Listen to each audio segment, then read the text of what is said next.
বৈষম্য বিরোধী ছাত্র আন্দোলনের মাধ্যমে অর্জিত এই স্বাধীনতাকে বিভিন্নভাবে স্বাধীনতাকে নস্যাৎ করার জন্য কিন্তু পায়তারা চলছে। আমরা দেখছি বিভিন্ন ইস্যু তৈরি করা হচ্ছে এবং এই বিষয়গুলো নিয়ে আলোচনা সমালোচনা হচ্ছে।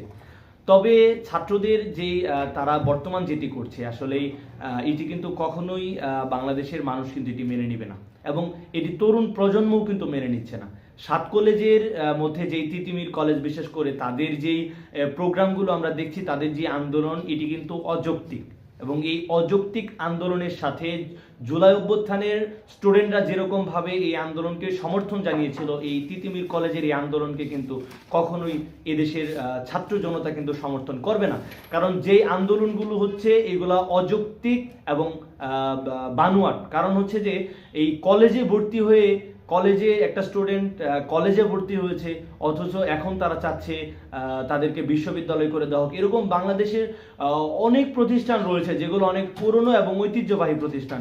এই ধরনের প্রতিষ্ঠান বা এই কলেজগুলোও কিন্তু বিশ্ববিদ্যালয়ের জন্য কিন্তু তারা আন্দোলন শুরু করবে, যেটা বাংলাদেশের জন্য অথবা এই ইন্টারিম গভর্নমেন্টের জন্য কিন্তু কখনোই শোভনীয় হবে না বলে মনে করছি।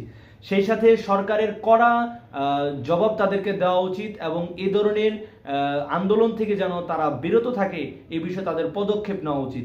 এই নতজানু সরকার যদি হয়, যদি এই সরকার প্রত্যেকটা আন্দোলনকে অযৌক্তিক আন্দোলনকে যদি মেনে নিতে নেওয়া শুরু করে, তাহলে কিন্তু বাংলাদেশের পরিবেশ পরিস্থিতি কিন্তু করুণ হবে।